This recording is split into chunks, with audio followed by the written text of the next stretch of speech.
Recording by Bill Borst. The Vision of Mirzah by Joseph Addison. When I was at Grand Cairo, I picked up several Oriental manuscripts, which I have still by me. Among others, I met with one entitled The Visions of Mirzah, which I have read over with great pleasure. I intend to give it to the public when I have no other entertainment for them, and shall begin with the first vision, which I have translated word for word as follows.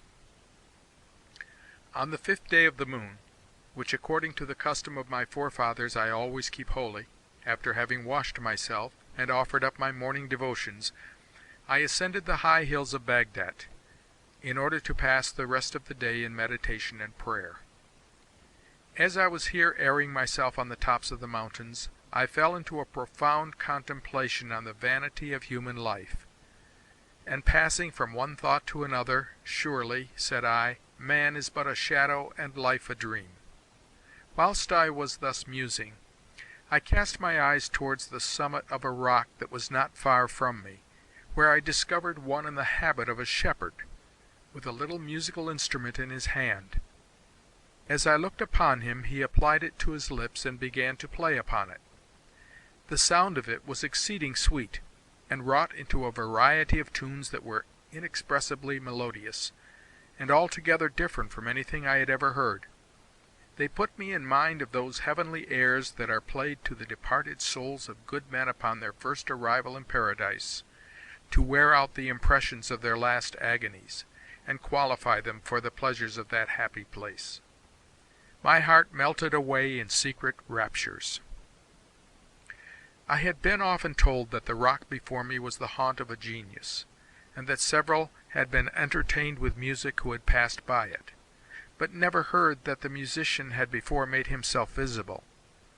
When he had raised my thoughts by those transporting airs which he played, to taste the pleasures of his conversation, as I looked upon him like one astonished, he beckoned to me, and by the waving of his hand directed me to approach the place where he sat. I drew near with that reverence which is due to a superior nature, and as my heart was entirely subdued by the captivating strains I had heard, I fell down at his feet and wept. The genius smiled upon me with a look of compassion and affability that familiarized him to my imagination, and at once dispelled all the fears and apprehensions with which I approached him. He lifted me from the ground, and taking me by the hand, "Mirzah," he said, "I have heard thee and thy soliloquies. Follow me." He then led me to the highest pinnacle of the rock, and placed me on the top of it. "Cast thy eyes eastward," said he, "and tell me what thou seest." "I see," said I, "a huge valley, and a prodigious tide of water rolling through it." "The valley that thou seest," said he, "is the vale of misery, and the tide of water that thou seest is part of the great tide of eternity." "What is the reason," said I, "that the tide I see rises out of a thick mist at one end, and again loses itself in a thick mist at the other?" "What thou seest," said he, "is that portion of eternity which is called time, measured out by the sun, and reaching from the beginning of the world to its consummation. Examine now," said he, "this sea that is bounded with darkness at both ends, and tell me what thou discoverest in it." "I see a bridge," said I, "standing in the midst of the tide." "The bridge thou seest," said he, "is human life. Consider it attentively." Upon a more leisurely survey of it, I found that it consisted of 70 entire arches, with several broken arches, which added to those that were entire, made up the number about 100. As I was counting the arches, the genius told me that this bridge consisted at first of 1,000 arches, but that a great flood swept away the rest, and left the bridge in the ruinous condition I now beheld it. "But tell me further," said he, "what thou discoverest on it." "I see multitudes of people passing over it," said I. and a black cloud hanging on each end of it. As I looked more attentively, I saw several of the passengers dropping through the bridge into the great tide that flowed underneath it, and upon further examination perceived there were innumerable trap-doors that lay concealed in the bridge, which the passengers no sooner trod upon but they fell through them into the tide and immediately disappeared. These hidden pitfalls were set very thick at the entrance to the bridge, so that the throngs of people no sooner broke through the cloud, but many of them fell into them. They grew thinner towards the middle, but multiplied and lay closer together towards the end of the arches that were entire. There were indeed some persons, but their number was very small, continued a kind of hobbling march on the broken arches, but fell through one after another, being quite tired and spent after so a walk. I passed some time in the contemplation of this wonderful structure, and the great variety of objects which it presented. My heart was filled with a deep melancholy to see several dropping unexpectedly in the midst of mirth and jollity, and catching at everything that stood by them to save themselves. Some were looking up towards the heavens in a thoughtful posture, and in the midst of a speculation stumbled and fell out of sight. Multitudes were very busy in the pursuit of bubbles that glittered in their eyes and danced before them, but often when they thought themselves within the reach of them, their footing failed and down they sunk. In this confusion of objects I observed some with scimitars in their hands, who ran to and fro upon the bridge, thrusting several persons on trap-doors which did not seem to lie in their way, and which they might have escaped had they not been thus forced upon them.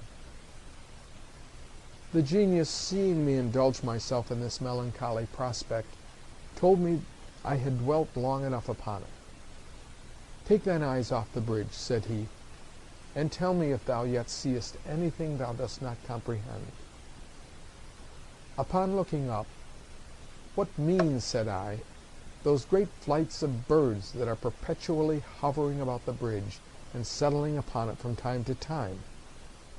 I see vultures, harpies, ravens, cormorants, and among many other feathered creatures, several little winged boys that perch in great numbers upon the middle arches. These," said the genius, "are envy, avarice, superstition, despair, love, with the like cares and passions that infest human life." I here fetched a deep sigh.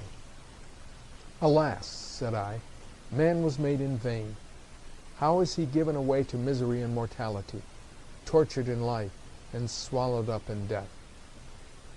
The genius, being moved with compassion towards me, bid me quit so uncomfortable a prospect. "Look no more," said he, "on man in the first stage of his existence, in his setting out for eternity, but cast thine eye on that thick mist into which the tide bears the several generations of mortals that fall into it." I directed my sight as I was ordered, and, whether or no the good genius strengthened it with any supernatural force, or dissipated part of the mist that was before too thick for the eye to penetrate, I saw the valley opening at the farther end, and spreading forth into an immense ocean that had a huge rock of adamant running through the midst of it, and dividing it into two equal parts. The clouds still rested on one half of it, insomuch that I could discover nothing in it, but the other appeared to me a vast ocean planted with innumerable islands, that were covered with fruits and flowers, and interwoven with 1,000 shining seas that ran among them.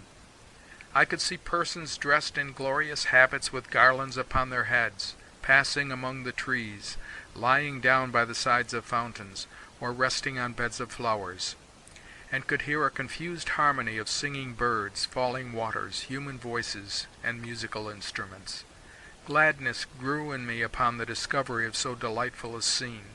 I wished for the wings of an eagle, that I might fly away to those happy seats. But the genius told me there was no passage to them except through the gates of death that I saw opening every moment upon the bridge. "The islands," said he, "that lie so fresh and green before thee, and with which the whole face of the ocean appears spotted as far as thou canst see, are more in number than the sands on the seashore. There are myriads of islands behind those which thou here discoverest, reaching farther than thine eye, or even thine imagination can extend itself. These are the mansions of good men after death, who, according to the degree and kinds of virtue in which they excelled, are distributed among these several islands, which abound with pleasures of different kinds and degrees, suitable to the relishes and perfections of those who are settled in them. Every island is a paradise accommodated to its respective inhabitants. Are not these, O Mirzah, habitations worth contending for? Does life appear miserable that gives thee opportunities of earning such a reward? Is death to be feared that will convey thee to so happy an existence? Think not man was made in vain, who has such an eternity reserved for him. I gazed with inexpressible pleasure on these happy islands. At length said I, Show me now, I beseech thee, the secrets that lie hid under those dark clouds which cover the ocean on the other side of the rock of adamant. The genius making me no answer, I turned about to address myself to him a second time, but I found that he had left me. I then turned to again the vision which I had been so long contemplating, but instead of the rolling tide, the arched bridge, and the happy islands, I saw nothing but the long hollow valley of Bagdat, with oxen, sheep, camels grazing upon the sides of it. End of the Vision of Mirzah. Recording by Bill Borst.